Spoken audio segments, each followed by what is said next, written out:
I wanted a camera to start a YouTube channel. I wanted it to be able to shoot video in 4K and be a decent photo camera as well.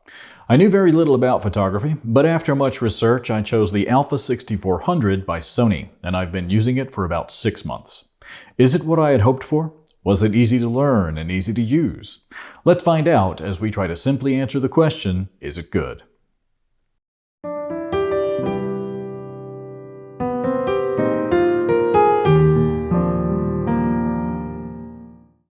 Before we get into it, I want to say that this is not a sponsored review. I purchased this device with my own money, and I do not have any relationship with the manufacturer at this time. As a beginner with little photography experience, I'm no expert on cameras. However, I am an expert on being a beginner with little photography experience. So this review will be based on that perspective. This video is for beginners. I'm trying to help you decide if this camera is right for you as your first or maybe second camera. So don't worry if you don't know anything about photography and photography terms. When I talk about the features of this camera, I'm going to explain them so that you'll be able to follow along and see why they're important. First, let's go over what the camera is, what it can do, and cover some basics. Next, we'll talk about its features, both as a photo camera and a video camera, and see what it's capable of. Then, we'll talk about how to set it all up, and also briefly touch on how to integrate it with microphones, tripods, and all the other things that you may need to start a YouTube channel of your own, or just record videos or take pictures around the house. I'll give you links to the gear I'm using so that you can see what's in my amateur YouTube studio. And finally, we'll discuss my experience with the camera and my opinion on it from a beginner's perspective. So let's get started. What is it? The Sony Alpha 6400 is also referred to as the ILCE 6400. ILC stands for Interchangeable Lens Camera, and the E refers to a type of lens mount. For this camera, you need Sony's E-type lenses. There are several lens types, but you don't need to worry about that. Just know that this camera can use interchangeable lenses and that you need Sony's E-type lenses to fit the camera without an adapter. Another thing to note, sometimes you'll see this camera referred to as the A6400 or the Alpha A6400. I can't find a good explanation as to why this is, but I believe it's because the alpha symbol looks like an A, and the alpha symbol is a pain to type on a normal keyboard, so folks just use the A instead. On Sony's website, however, they refer to it as the Alpha 6400 with no A, so don't let that confuse you. You might see Alpha, you might see A, you might see Alpha A. Moving on. The Alpha 6400 is a mirrorless camera. For a YouTuber or any type of videographer, that's a benefit. But why? And what does that mean? Well, there are two main types of cameras today, mirrorless and DSLR. DSLRs have mirrors in them, and mirrorless cameras, surprisingly, do not. In a mirrorless camera, light passes through the lens and lands directly on a light sensor, which the camera uses to take pictures and shoot video. Mirrorless cameras will have a screen that shows you what the light sensor sees. You use this screen to frame your shot. There's an advantage to this. The screen allows you to get an accurate representation of what the actual picture or video is going to look like, including variables like the sensitivity of the sensor in your current lighting conditions, all the settings you may have chosen, and any processing or effects you may have asked the camera to apply. Having this accurate real-time representation of your scene before you shoot your photo or record your video is the main advantage of mirrorless cameras. Having no mirror in the camera also allows it to weigh a little less and be a little more compact than a DSLR, but being able to see what you're going to get when you press the button is the mirrorless camera's claim to fame. Now let's talk very briefly about DSLRs, so you can decide if perhaps that's the right kind of camera for you. DSLR stands for Digital Single Lens Reflex. Digital means it has a digital sensor like a mirrorless camera, but it will use a mirror to reflect, that's the reflex part, reflect the light that's coming in through the lens up through a prism and toward a viewfinder while you frame your shot. It works sort of like an upside-down periscope. When you look through the viewfinder of a DSLR, you're looking at light from the lens before it hits the sensor, whereas in a mirrorless camera, you're looking at an image of what the light sensor interprets from the light coming through the lens.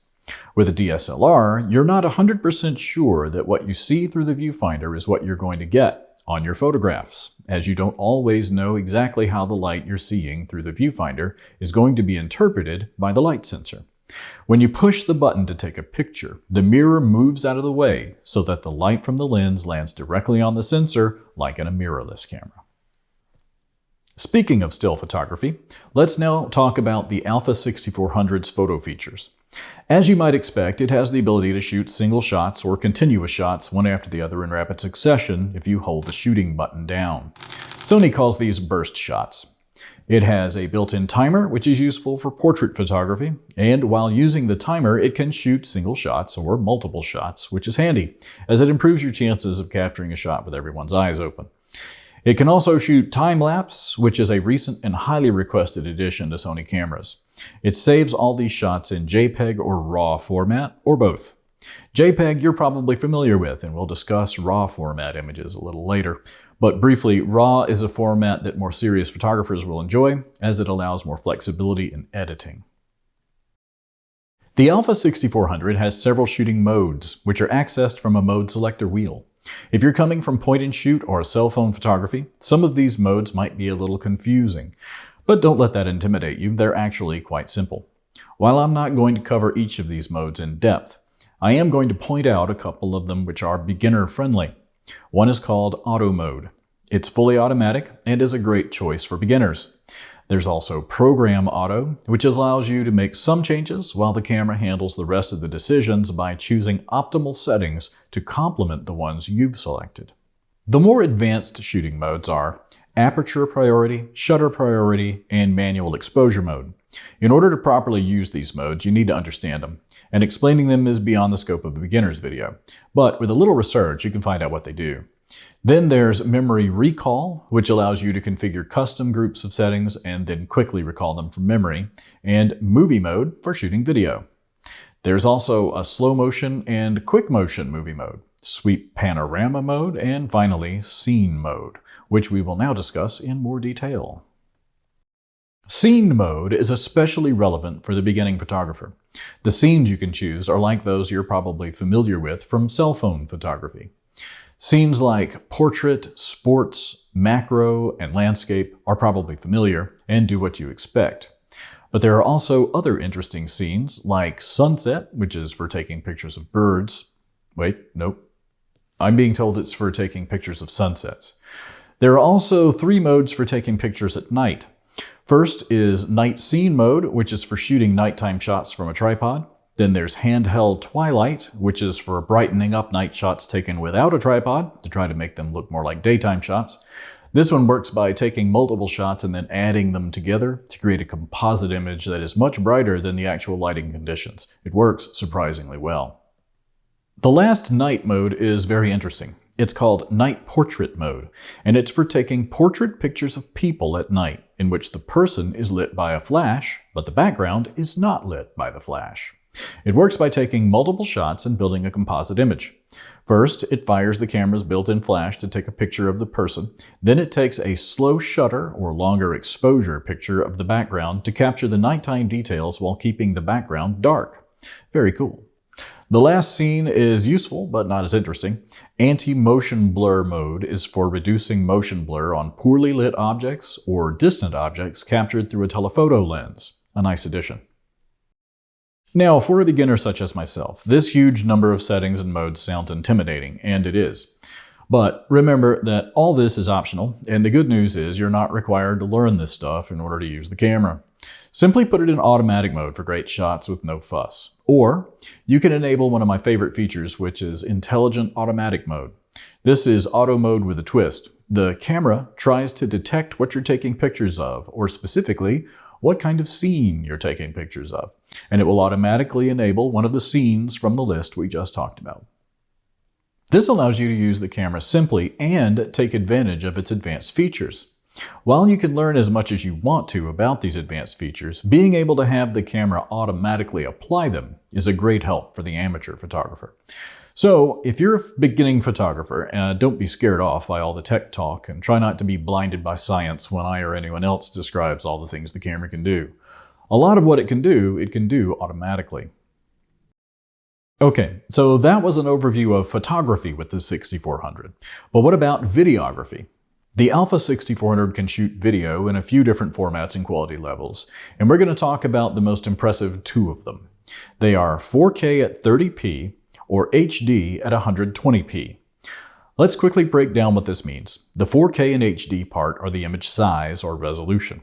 4K in this case is like the resolution of a 4K TV, also known as UHD or ultra high definition, whereas HD is like that of an HD TV, which you may have heard called 1080 or 1080p. So what does the P stand for? It stands for progressive. Let me elaborate just quickly here.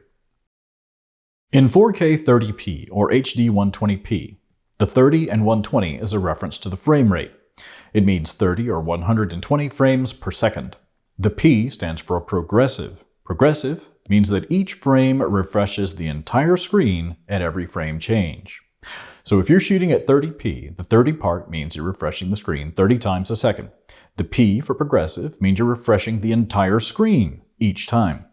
Movies in the theater are traditionally shot at 24p or 24 frames per second progressive, while home video is normally shot at 30p or more. Being able to shoot 4K at 30p means that this camera can produce smooth, natural-looking video in 4K resolution. Shooting in HD 120p means that you can shoot HD resolution at 120 frames per second. So if you shoot at 120 frames per second, but play it back at 30 or 24 frames per second, you can get natural-looking slow motion. So this camera is capable of shooting slow motion video as well as normal video in HD quality. But resolution and frame rate is only a small part of shooting video.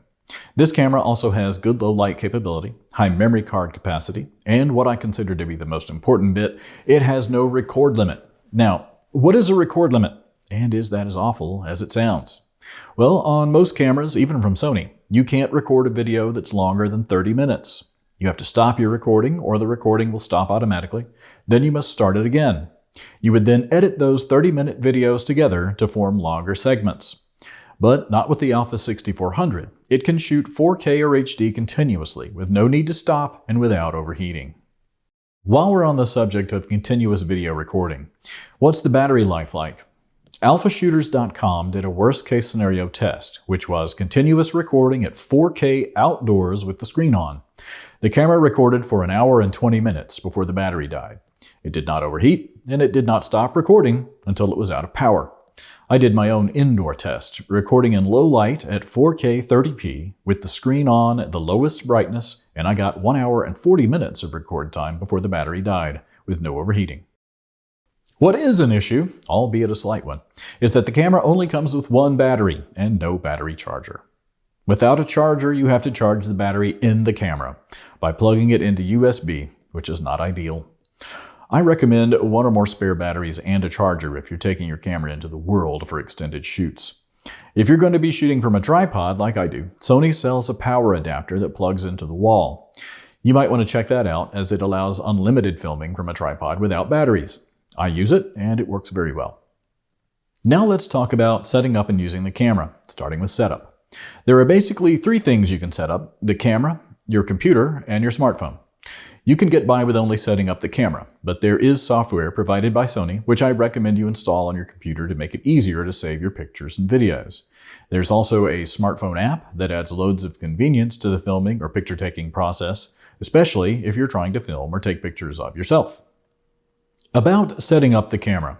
While it's usable right out of the box as far as settings go, there are some things you will need to do, like attaching your lens, which is easy, it just kind of screws on.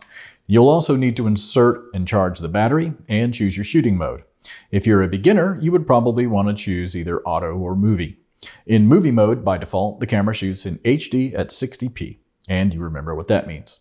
Also, don't forget to insert your memory card and format it. By default, the camera will not let you shoot without a memory card and a lens. You should format your memory card by placing it in the camera and choosing Format from the menu. This assures that the memory card is formatted correctly for use in the camera. And this is where we hit our first challenge.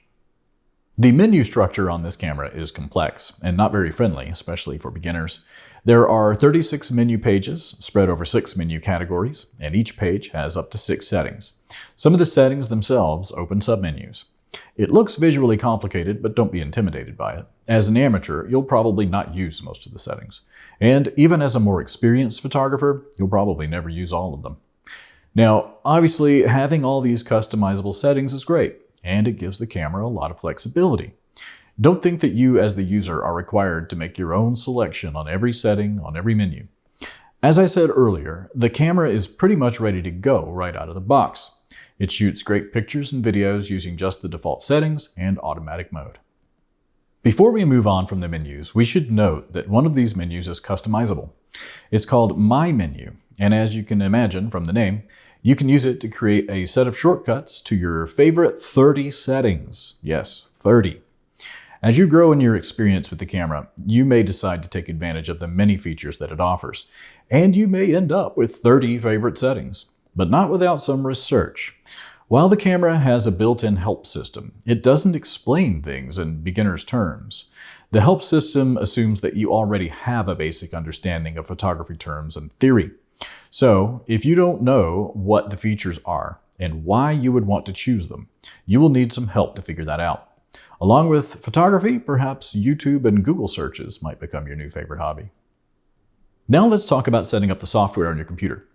Sony makes two applications for the PC, one called Play Memories Home and one called Imaging Edge Desktop. Both of these applications are optional and both of them are free. First, let's tackle Play Memories Home. It's used to import media from your memory card to your computer. It's an image viewer and a simple editor as well. It provides good basic functionality, and I use it to copy pictures and videos from the memory card to my computer.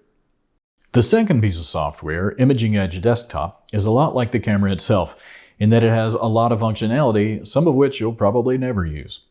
Let's condense our discussion of this software into its three main components. They are Remote, which lets you control your camera remotely, Viewer, which allows you to view raw images, and Editor, which allows you to edit raw images. We briefly mentioned raw images earlier. So what are they?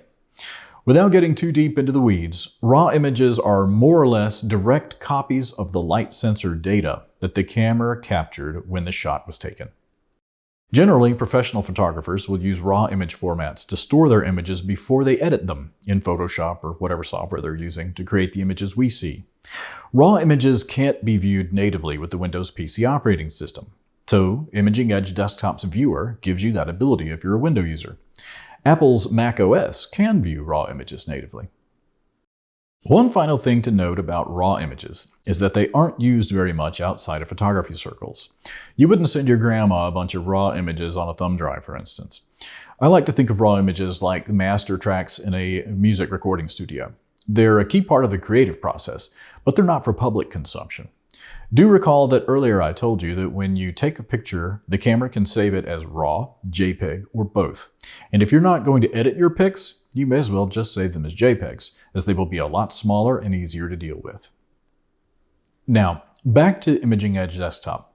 The three main parts of the software, Remote, Viewer, and Editor, all work together in a kind of workflow, allowing you to use your computer to operate the camera, then take pictures remotely, then view the pictures in RAW format, and then edit them. The software is actually more powerful than that, but for simplicity's sake, we're going to leave it there. For the most part, you don't need this software, but it's nice to have and it's free. I don't use it very much because the application we're about to discuss does everything I need. The next piece of software to learn about is the smartphone companion app. It's called Imaging Edge Mobile. And like I said, I use it every time I shoot a video. The camera has built-in Wi-Fi, as well as Bluetooth and NFC.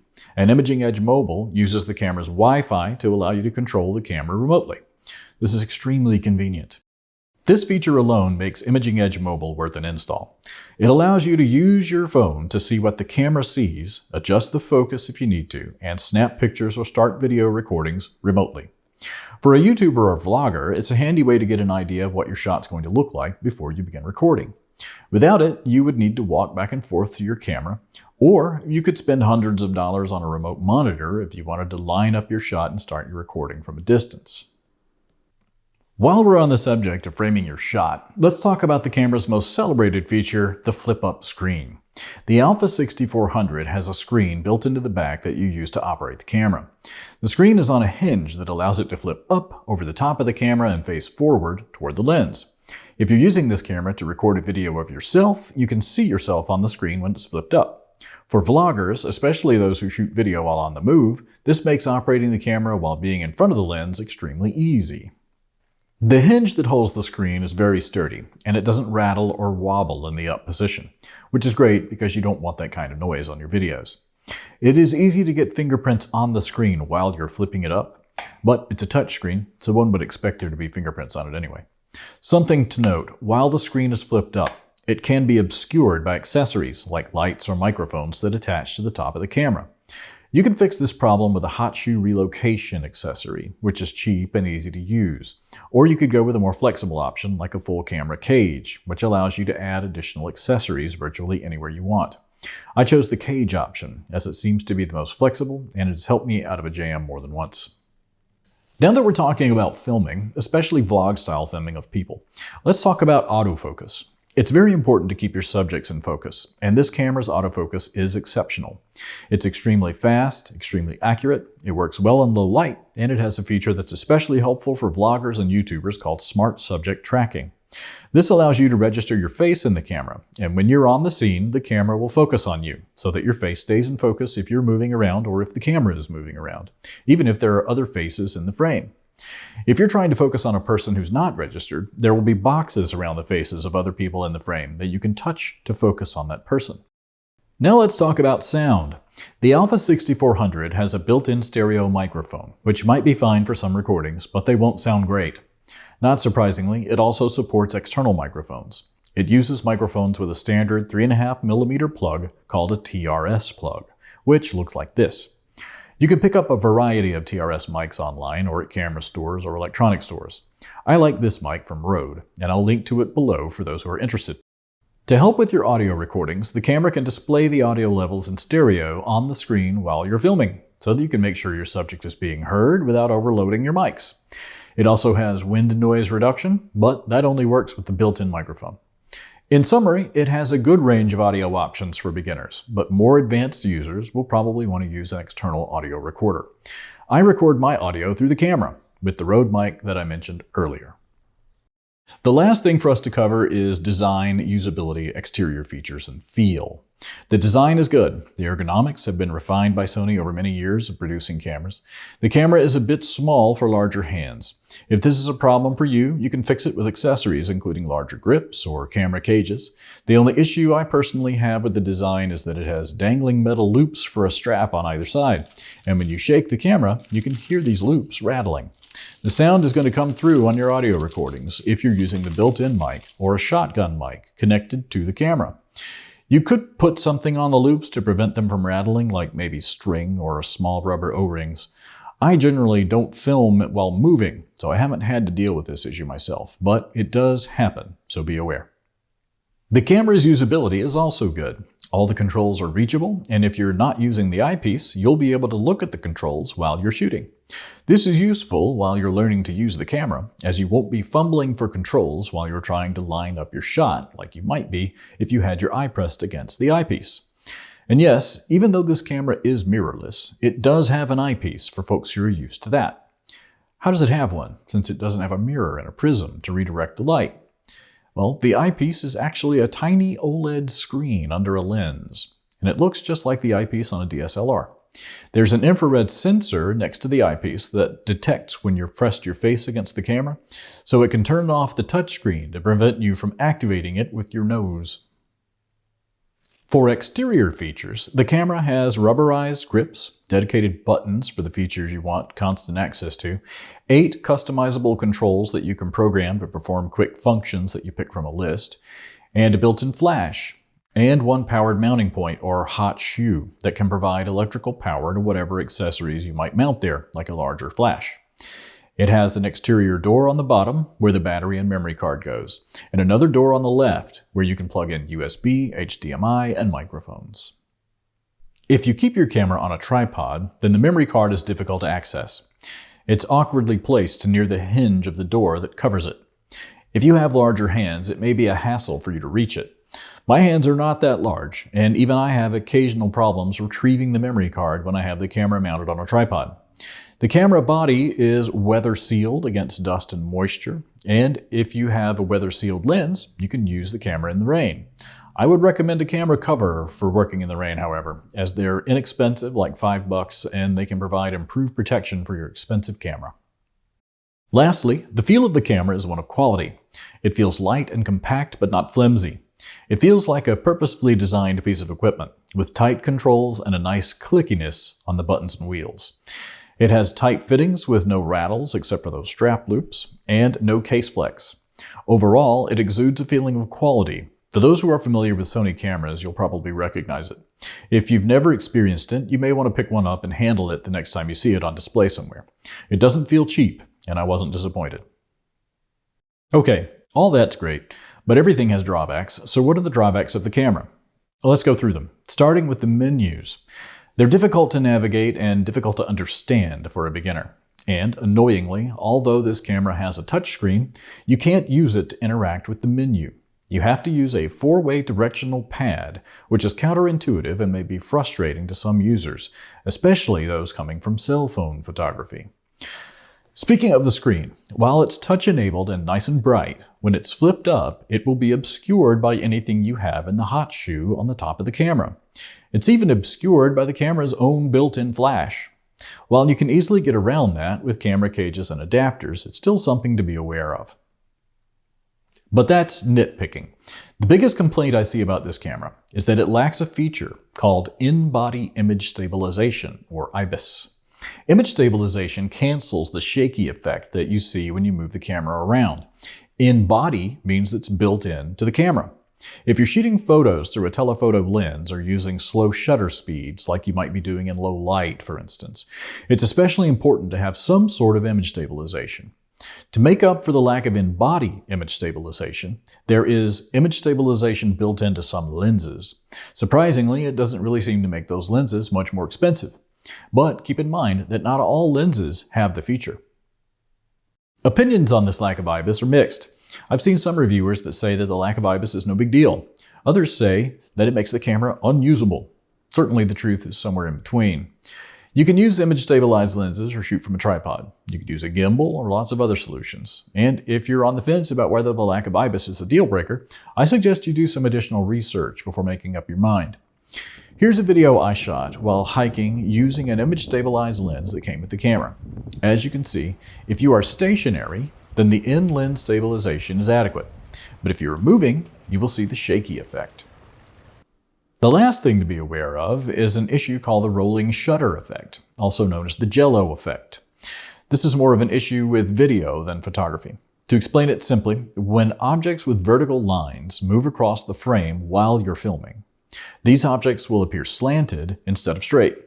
That's because of how a digital light sensor works. The light sensor scans the world from top to bottom, so when objects move while they're being scanned, they appear to be slanted because the top of the object moves relative to the bottom of the object while the scan is taking place. This also occurs when you pan the camera left or right or shake it while you're filming. It's more noticeable when you're shooting at lower frame rates, like when you're shooting at 4K in 30 or 24p. Pretty much all digital cameras suffer from this phenomenon to an extent, but some suffer more than others. The Alpha 6400 does seem to have more of an issue with this than other cameras in its price range. And while rolling shutter does cause problems, they are solvable in a variety of ways, most of which simply involve using good shooting techniques. At this price, rolling shutter is something you'll have to be aware of, no matter which camera you choose. And in reality, with the Alpha 6400, it doesn't seem to cause many problems during a normal shoot. You watched the hiking video earlier. Did you notice the rolling shutter effect? Probably not. That's because it's subtle and most people don't recognize it. It's not something you should be overly concerned with. Still, as a photographer or videographer, you do need to know that it exists and that you should try to avoid it. All right, that's it for the Sony Alpha 6400. To simply answer the question, is it good? Yes. The Sony Alpha 6400 is a good camera for beginning YouTubers and amateur photographers and videographers. All you need is a memory card and it's ready to take good quality pictures or record good quality video in a user-friendly automatic mode right out of the box. It has a good list of features that you can grow into, and it's a quality product from a quality brand. It has no record limit, and that's a big deal. You can grab Sony's pretty decent software for free that lets you operate the camera remotely, edit your pictures, and it adds convenience and value for no extra cost. Speaking of cost, at this price and with these features, this camera represents a strong value. To sum it up, I use this camera as a beginner. I like it, and I think it's good. If you want to buy the Sony Alpha 6400, I put a link to it below this video. I also put a handy list of all the gear I use to shoot my videos in the description below this one. So if you click on that, you'll get Amazon links to not only the Alpha 6400, but the other stuff that you might need to start a YouTube channel, or just shoot birthday parties or whatever you like to do. You don't need all the stuff in the list, but if you check it out, you'll get to see what I'm using to shoot these videos. And you'll probably find some things that you do need, but you didn't think of. If you pick anything up from the list, that would help me out, because as an Amazon associate, I earn from qualifying purchases. I would appreciate it if you would use those links, if I've helped you make up your mind. Also, if you've gotten useful information today about the Alpha 6400, or just cameras and photography in general, please click thumbs up. That tells YouTube that you thought the video was helpful, so YouTube will be more likely to suggest this video when people search for the Alpha 6400 in the future. And if you want to see more reviews and want to help my channel grow, please subscribe. Subscriber count helps me get more products for review by telling manufacturers how many potential customers may see the video. Thank you for watching, and I'll see you again next time.